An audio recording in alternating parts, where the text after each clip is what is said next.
오늘 하나님께서 우리에게 주시는 말씀은 신약성경 마태복음 13장 44절에서 50절까지 말씀입니다. 자리에서 일어나셔서 한 절씩 교독하겠습니다.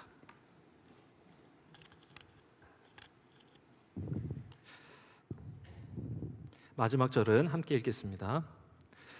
천국은 마치 밭에 감추인 보화와 같으니 사람이 이를 발견한 후 숨겨두고 기뻐하며 돌아가서 자기의 소유를 다 팔아 그 밭을 사느니라. 극히 값진 진주 하나를 발견하며 가서 자기의 소유를 다 팔아 그 진주를 사느니라.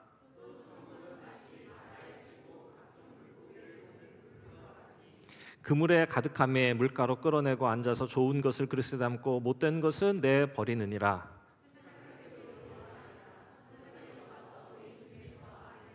함께 읽습니다. 풀무불에 던져 넣으리니 거기서 울며 이를 갈리라. 이는 살아계신 하나님의 말씀입니다. 네, 함께했습니다. 네, 오늘 말씀의 제목은 천국은 마치입니다. 노래 한번 부르고 시작하도록 하겠습니다. 박수하겠습니다.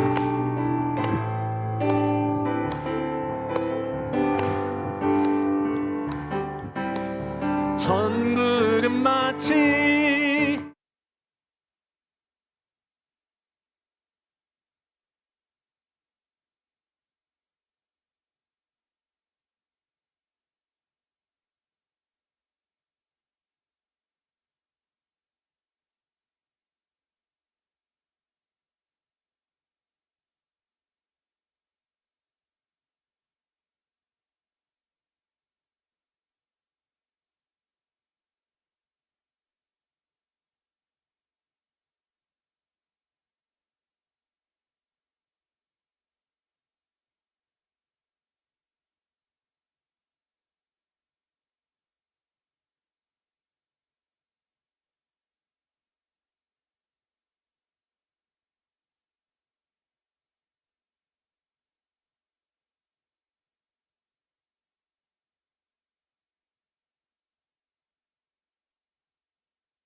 비유 아시죠? 씨를 뿌리는 자가 씨를 뿌렸는데 뭐 어떤 거는 뭐 길가에 돌짝밭에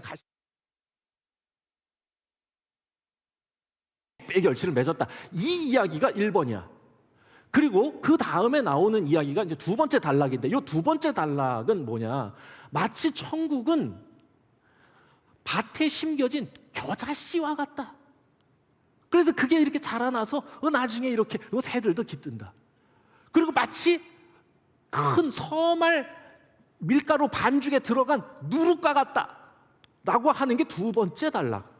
우리가 읽은 건 마지막 세 번째 단락입니다. 지금 우리가 읽은 부분이요. 마지막 단락이에요. 천국은 마치 밭에 감추인 보화. 그 보화를 사는 사람, 또 아주 값비싼 진주를 발견한 사람이 그 진주를 사는 이야기가 오늘 우리가 읽은 이야기죠.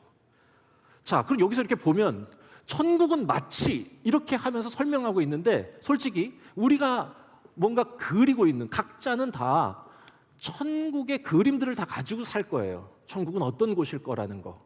눈물이 없는 곳이고 아픔이 없는 곳이고 뭐 생각들이 있겠죠. 어떤 사람은 금궁전이 막 이렇게 있고, 어디는 막 고층, 내가 살고 싶은 고층 비싼 아파트가 막 이렇게 있고, 거기 각자의 그림들이 있겠죠.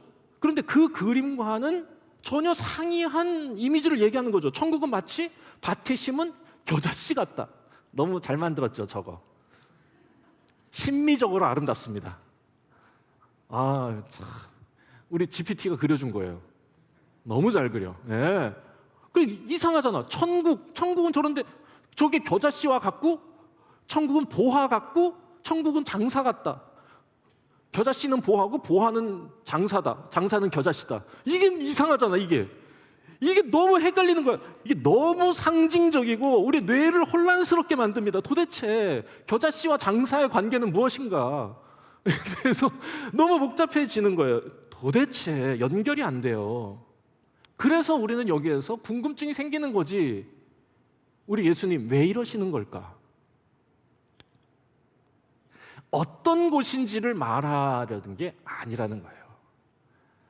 천국은 이런 데야 라고 얘기하시려는 게 아니고, 어떻게 그 하나님의 나라를 우리가 대해야 하는지를 설명하시기 위한 것이다. 그러니까 이 비유는 천국이 어떤 곳인지를 묘사하려는 게 아니라, 그 하나님의 나라를 이루고 하나님의 나라를 꿈꾸고 하나님의 나라를 추구하는 이들이 그 하나님의 나라의 꿈을 대하는 태도가 어떠해야 하는지를 예수님께서 설명하기 위해서 지금 말씀하시는 거다. 자, 왜냐? 우리는 천국이라고 이걸 자꾸 번역을 하기 때문인데, 다음 화면입니다. 저는 천국이라고 하는 이 번역이 아주 잘못됐다고 생각하진 않지만 정확하다고 생각하진 않아요. 왜냐하면 이걸 자꾸 천국이 이렇게 된 겁니다. 바실레이아가 1번 뜻이 나라가 있긴 해, 나라. 근데 1번이 나라는 아니야. 3번이 나라야. 1번은 다스림, 2번 통치, 3번이 나라. 그리고 뒤에 바실레이아 톤 우라논이 하늘입니다. 그러니까 나라 오브 하늘, 그래서 하늘 나라 이렇게 번역을 해서 그걸 천국이라고 우리나라 말로 번역을 했는데, 이렇게 번역을 하니까 나타나는 결과는 뭐냐? 자꾸 천국을 공간적으로 이해하는 겁니다. 그런데 그것보다 더 좋은 해석이 있어요. 이렇게 해석해서 그 인식을 가지고 성경을 읽으면 훨씬 잘 읽힐 겁니다. 실은 바실레이아는 다스림이에요. 다스림, 통치라는 뜻이지.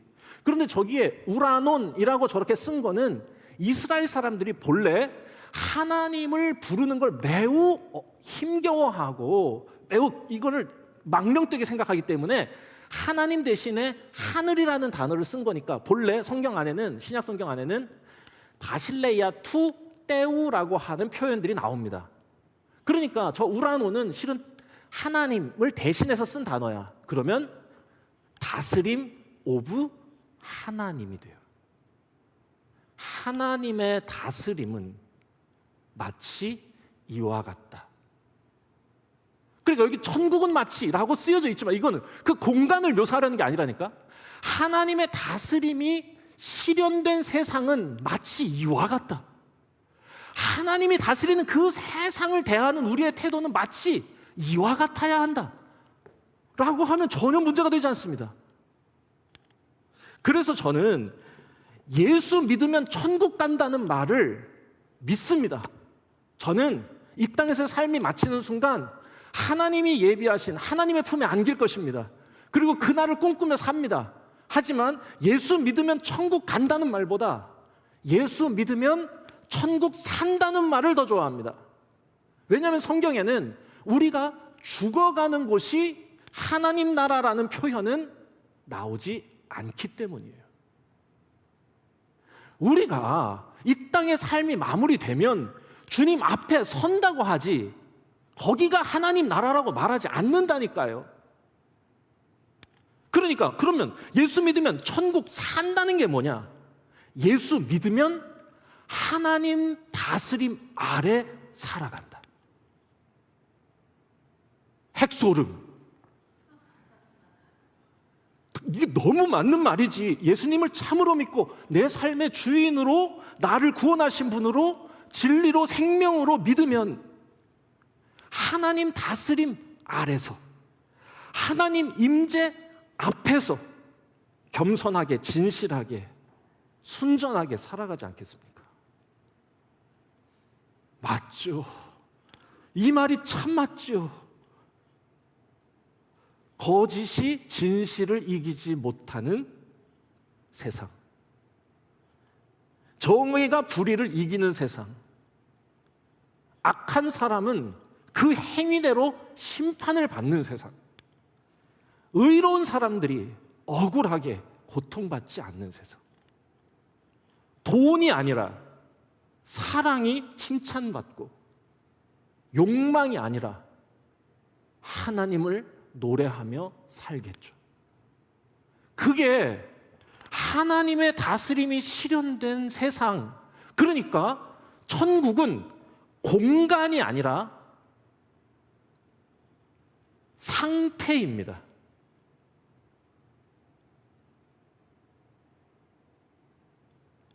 너무 멋있는 말을 했어, 스스로.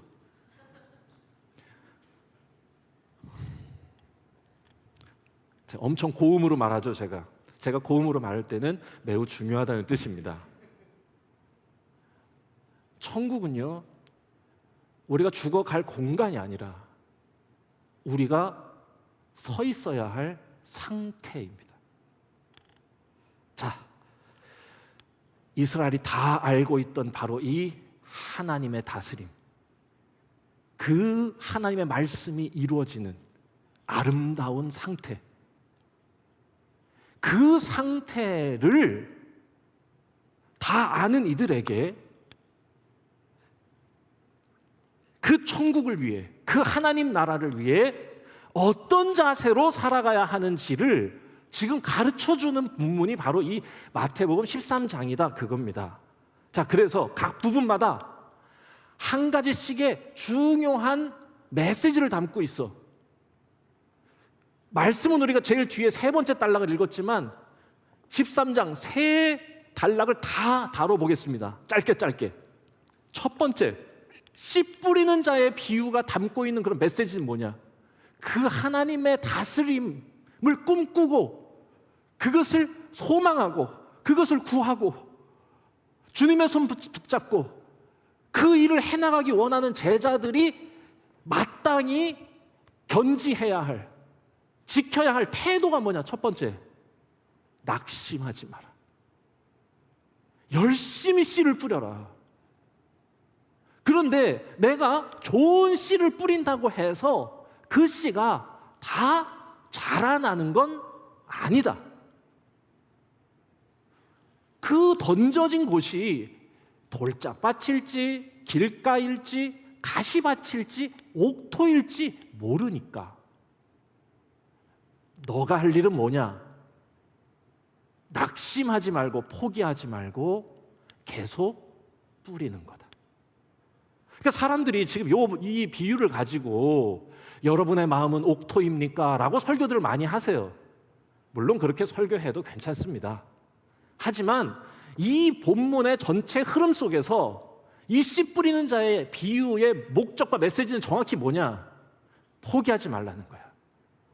만나는 이들을 누구에게나 하나님의 다스림을 증거하고 선포해라. 하나님의 다스림이 이제 우리 앞에 가까이 오고 있다는 걸, 그렇게 살아야 한다는 것을 북돋워라, 격려해라. 고린도전서 3장 6절에서 7절, 바울이 이렇게 말하지요. 나는 심었고 아볼로는 물을 주었으되 오직 하나님께서 자라게 하신다. 그런즉 심는 이나 물 주는 이 아무것도 아니고 자라게 하시는 거 하나님이시니까 그냥 우리는 열심히 심을 뿐이다, 열심히 물 줄 뿐이다, 이거야. 이 자세지요. 포기하지 말라, 이거야. 내가 뿌렸는데 열매가 안 맺히네? 내가 했는데. 쉽게 포기하지 마라. 두 번째, 마치 하나님의 나라는, 아니 하나님의 다스림을 꿈꾸는 자는 이래야 한다라고. 두 번째가 뭐예요? 겨자씨와 같다. 그 하나님의 다스림은 겨자씨 같아. 이게 무슨 뜻이냐? 작지만 결국 자라난다는 얘기입니다. 서말 반죽에 넣어진 누룩 같다. 이게 무슨 말이야? 결국 부푼다는 거야, 온 덩이에. 그러니까 지금 내가 심은 게 당장 눈에 보이는 게 아니라 기다리라는 거야. 언제를 기다려? 하나님이 자라게 하시고 하나님이 열매 맺게 하실 그 날을 기다려라. 첫 번째, 열심히 전하라는 거야. 열심히. 하나님의 다스림 아래 우리가 살아야 한다는 사실을 열심히,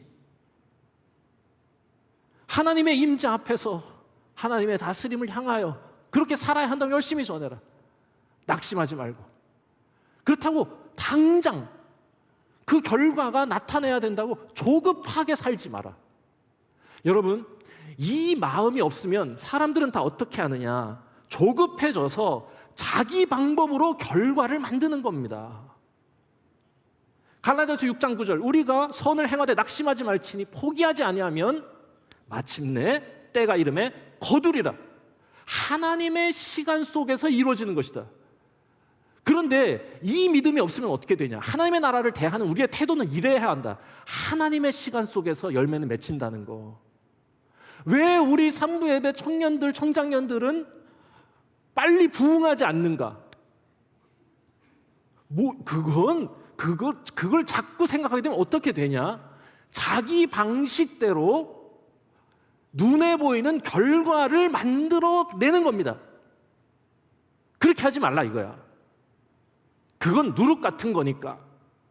왜 내 삶에, 우리 가정에, 왜 내가 전도하고자 하는 내 전도 대상자의 삶에는 왜 빨리 변화가 일어나지 않는가?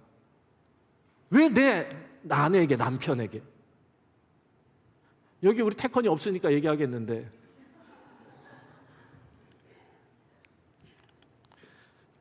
태컨이,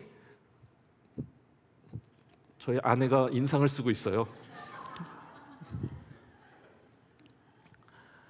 태컨이 모르겠다. 여자친구 있는 거 아시죠? 교회 빨리 나오라고 하지 말라고 제가 그랬습니다. 너가 그냥 믿음으로 살고 있다는 거를 보여주는 거지, 너 시간표에 맞추지 않는다. 심지어 아빠의 시간표에도 안 맞추겠다. 왜냐하면 하나님께 나오는 건 본인의 마음과 결단이고 스스로의 선택이니까. 이 마음으로 함께 신앙생활에 가는 거지. 우리는 이미 하나님의 시간표 안에서 구원받은 사람으로 있는 거고. 여러분, 낙심하지 말지니 때가 이름에 거두리라. 더 크게 하셔야 돼. 때가 이름에 거두리라. 아멘입니다. 요즘에 이단들에 대해서 논의하는 게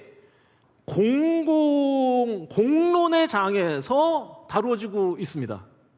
최근에 질문들이라고 하는 프로에 이단 문제에 대한 이야기가 나오는 거예요. 이야, 이게 웬일인가? 지금 때가 어느 때인데 이단이야? 지금 뭐 교회도 가는 사람이 적다고 그러는데 뭔 이단 걱정해야 돼? 걱정해야 됩니다. 여러분, 이단들이 뭘 하는 거냐? 이 사람들은요, 하나님의 시간, 하나님의 다스림에는 관심 없는 자들이야. 그래서 빨리 결과를 맺고 빨리 뭔가 성과를 이루려고 자기네들의 이상한 거짓말과 술수를 가지고 사람들을 모아 제끼는 사람들을 이단이라고 하는 겁니다. 서울대 성혜영 교수님이 아주 멋진 말을 하셨어. 요즘엔 오히려 더 젊은 사람들이 종교에 들어갈 가능성이 높아졌다. 그 빈틈을 이단들이 꿰찬다 이거야. 거기에는 하나님의 다스림이 나타날 하나님 나라에 대한 꿈, 소망, 그걸 전하는 게 아니야. 이 사람들은 외로워하니까 외로움 달래주면서 뭐 상담해 준다고 막 하면서 이래가지고 막 해주고 막 이거 하는 게 그 이단들이 쓰는 방식이라 경고하고 있는 거죠. 하나님의 시간을 기다리지 못하면 이렇게 되는 거다. 그들의 조급증, 종교 사기꾼들의 탐욕이 만나서 하나님의 마음을 아프게 하는 거예요. 이단이 시작되는 거다. 하지만 이 마음이 있으면 어떻습니까? 감사히, 묵묵히, 겸손히, 성실히 살아갈 수 있다. 그저 나를 부르신 하나님의 은혜에 감사해서 내게 맡겨주신 일을 성실히, 겸손히, 묵묵히 일 감당하면서 감사만이 행복의 열쇠 노래하며 살아갈 수 있다 라고 얘기하는 거죠. 마지막 세 번째, 밭에 감추인 보화. 그걸 발견한 사람은 어떻게 하냐? 집 팔고 땅 팔고 차를 팔아야 돼요. 냉장고 지금 5만 원에 그거 싸 안 돼. 옛날 노래야 저거. 무슨 말이냐? 다 팔아 밭을 산다. 자, 뒤에도 똑같아. 좋은 진주를 구하는 장사 같은데 그 사람도 다 뭐를 끝나냐? 다 팔아 진주를 산다. 자, 이게 무슨 말이겠어요? 인생을 걸어야 한다는 메시지. 다 내가 가진 모든 걸 투자할 만한 거다. 하나님 나라를 꿈꾸며 가는 길은 이와 같다. 너의 삶 전체를 끌고 갈 거고 모든 것의 이유가 될 거라고 제자들에게 말씀해 주시는 거죠. 하나님의 다스림이 실현된 나의 삶, 모두가 하나님 앞에서 겸손히 진실하게 살아가는 세상, 이걸 꿈꾸면서 이게 참으로 옳다고 믿고 구하고 바란다면 그 사람은 반드시 거기에 인생을 걸 거다. 너희도 그래라. 이게 맞죠. 정말로 우리의 삶에 하나님의 다스림이 성취될 때 우리의 삶은 창조된 목적 그대로 가장 풍성하게, 가장 아름답게, 가장 빛나게 존재할 것이다. 저는 믿습니다. 그리고 그런 한 사람 한 사람들이 서로를 격려하며 사랑하며 한 자리에 모여서 예배하고 그렇게 아름다운 공동체를 이뤄갈 때 하나님은 거기에서 기뻐하시고 토오브 노래하실 것이다. 거기에 인생을 걸어라. 여러분, 기독교의 역사는 이처럼 하나님 나라를 꿈꾸면서 인생을 걸었던 사람들의 역사입니다.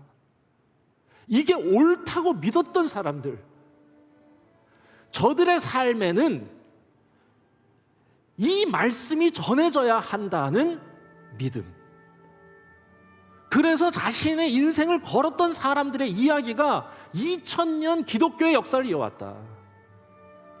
타이밍 맞춰 음악 틀어준 이보영 간사님께 감사드립니다. 영화 미션이라고 하는 너무도 오래된 영화, 우리 젊은 청년들은 잘 알지 못할 제레미 아이언스, 로버트 드니로의 주연, 이 하나님 나라의 꿈을 꾸고 자신의 인생을 걸었던 두 청년의 이야기입니다. 제레미 아이언스는 지금 나오는 이 바라바라바 오보에를 부는 신부의 역할로 나오고, 로버트 드니로는 저 위에 저 과라니족의 실은 폭력을 행하던, 저들을 잡아서 노예로 팔던 노예 상인이었는데 저 사람이 자신의 삶을 회개하고 자신의 갑옷을 온몸에 묶고 그걸 가지고 과란이족이 사는 이과수 폭포 저 윗마을로 올라가는 장면이 명장면이야. 눈물이 나 막 그 생각하면. 하다가 미끄러져서 떨어지죠. 가다가 이걸 놓치죠. 다시 내려가. 사람들이 말리는데 하지 말라고 그러는데 내려가서 다시 끌고 올라가. 그리고 다 거의 올라갔을 때 과란이족 사람이 이 로버트 드니로가 이렇게 끌고 있는 이 줄 있죠. 이거를 과란이족 사람이 탁 끊어줘. 내가 너를 용서한다는 거지. 그리고 이 두 사람이 그 하나님 나라에 인생을 걸었을 때 저 과란이족에게 어떤 변화가 나타나는지를 보여주는 아름다운 영화입니다. 물론 이제 실화를 바탕으로 한 영화고 예수회를 바탕으로 한 영화인데, 물론 저 두 사람은 영화의 말미에 다 죽습니다. 새드 엔딩이죠. 하지만 저 두 사람의 헌신이 어떻게 그 사회를 바꿀 수 있는지를 보여주는 거예요. 예수님의 제자들도 그랬죠. 바울도 그랬죠. 다시 앞에 장면. 사도행전 20장 24절. 나는 이 하나님 나라의 복음을 증거하는 일에는 내 생명을 조금도 귀한 것으로 여기지 않는다. 나는 다 팔아 밭을 살 거다. 나는 다 팔아 진주를 살 거라고 말하는 거죠. 그리고 그런 사람들의 이야기가 2000년을 이어온 것이지요.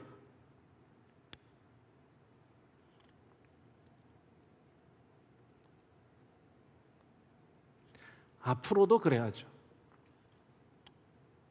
말씀을 정리하겠습니다. 여러분, 하나님 나라는 하나님께서 원하시는, 또한 우리가 바라고 이루어야 할 궁극의 목표입니다. 이걸 잊으면 안 돼요.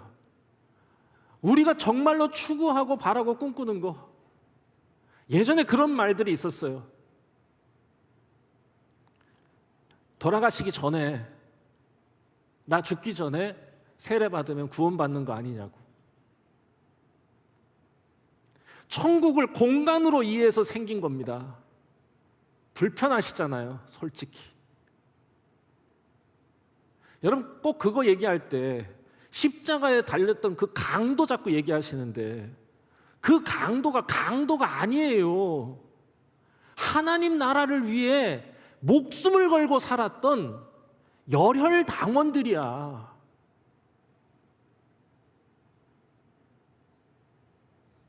그걸 자꾸 강도라고 하니까 아무리 죄를 져도 마지막에 예수님 믿는다고 하면 천국 간다고 하는 거죠.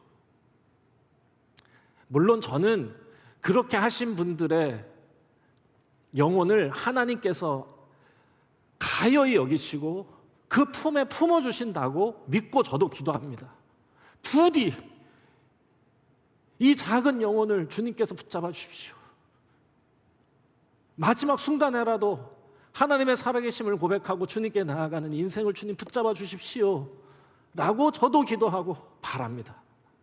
하지만 오늘 우리가 기독인으로 살아가는 우리가 궁극적으로 꿈꾸고 바라고 이루어 가야 할 궁극의 목표가 뭐냐? 우리가 함께 모여 예배하는 이유, 우리가 함께 높은 소리로 노래하는 이유, 함께 서로를 뜨거운 마음으로, 뜨거운 사랑으로 서로를 격려하고 돌보는 이유가 뭐냐?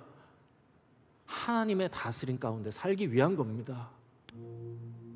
이 사실을 잊으면 우리는 아무것도 아닙니다. 쉬운 길 아니겠죠. 하지만 그 나라가 멀지 않다고 예수님께서 말씀하시는 겁니다. 하나님 나라가 가까이 왔다. 회개하고 복음을 믿으라. 우리가 그 하나님을 사랑하는 마음을 가지고 이 꿈을 꾸고 이 꿈을 우리가 포기하지 않고 그 은혜 구하며 살아가면 이 길의 끝에서 그날에 마침내 우리가 그 영광을 보게 될 것입니다. 왜 예수님은 이 이야기를 비유로 말씀하셨을까? 저는 그렇게 생각해요. 가만히 생각해 보라는 거지. 곰곰이 들여다보라는 겁니다. 그래서 함께 그 이야기를 함께 꿈꾸고 함께 이야기하면서 끝까지 완주하라는 거야. 그러니 함께 이 길을 가면서 낙심하지 맙시다. 열심히 씨를 뿌리되 반응이 예상과 다르다고 낙심하지 맙시다.